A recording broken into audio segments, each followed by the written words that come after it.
'Tis the season for sneezing, sniffling, itchy, scratchy throats. Is it a cold? Is it allergies? The doctor is in with answers. Joining us to answer all of them is Alec Ginsberg, the pharmacist at the oldest apothecary in the nation, CO Bigelow's, whatever you want to call it. Just run there. Ooh. Avenue of the Americas, 8th Street. I've been going there. I would be showing my age. Hi, Alec. Thanks so much for having me. You're really the best. We gotta hire you for a campaign.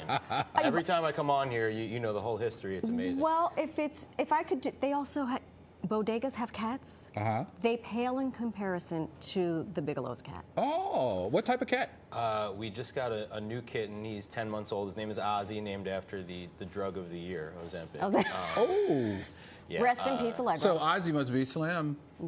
Ozzy is slim. He's very little, and he has very quickly become a village king. The village king, as well he should. Okay, what's the difference between a cold and allergies? Because something is making its way through the entire New York Living staff. It's that time of year. So very easy to figure out the difference. Allergies are caused by allergens, which would be stuff like pollen and things that are in the air that you're seeing outside when springtime starts. And colds are caused by viruses. So really, I would think of it as if your cold comes back every spring around this time of year, causes a fever, and does not cause a fever, I would say that's allergies. It's pretty cyclical. If you're getting those, the fatigue, the fever, the typical symptoms of actually getting sick, that's when it leans into being a cold.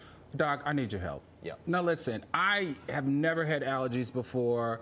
I am a man of a certain age. I'm starting to have allergies. Do you grow in or out of allergies? Because I felt like I never had allergies until I moved to Los Angeles. It happens. It happens to all of us. You can get allergies as you get older. You can stop being allergic to things. It's sort of like an ex-girlfriend in a way. You fall in and out of love pretty quickly. But especially, like you said, when you move to a new area, you start smelling things that you aren't used to. That's right. I need a new script. But even like pollution. Like even spending more time in an urban area. Okay. Yeah, we talk about allergies this time of year because pollen is in the air, and that's the most common thing. But it can be, you can be allergic to anything. In the wintertime, there are certain trees that pull things out that can kind of have certain people reacting in New York City. It really, anywhere you go, there can be something that your body just decides it doesn't like.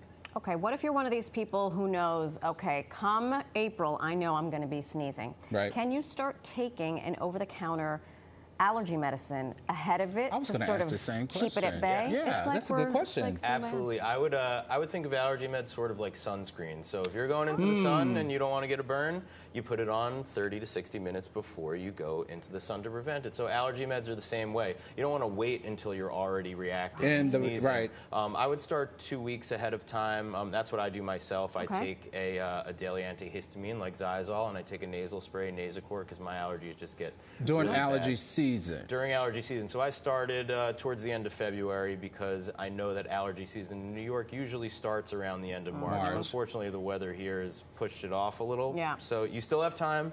If you haven't started taking your allergy meds, you can start now and still get ahead of the game. That Nasacort is a marvel. Do you use anything that's a prophylactic where you can take it all year round or no? So you can. It is fine to take over-the-counter allergy meds. That's something that's the one great thing about allergies is that you can treat them extremely well with over-the-counter medications. You don't have to go see a doctor most of the time. Something like Xyzal that I mentioned, you can take it year-round.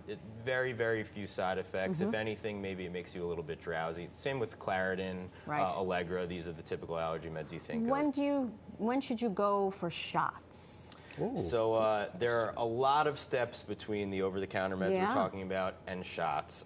If you're somebody who's taking over-the-counter allergy meds and still sneezing like crazy, your eyes are watering, you can't breathe, you're going to want to find out what it is that's causing that, which an allergist will help you with, a specific allergy doctor. And then shots are not an immediate fix. That's something that over the course of like 3 to 5 years, you essentially sensitivity training. You get a little bit and it builds up until you retrain your body not to care about this foreign substance that it didn't like. Unbelievable. This is some great advice. Very well put. This is why we bring him here. Hey, I want to go to that place. Bigelow. Do yourself a favor. Alec, thank you. Hachu. I hope your allergies are okay. How about those nicks?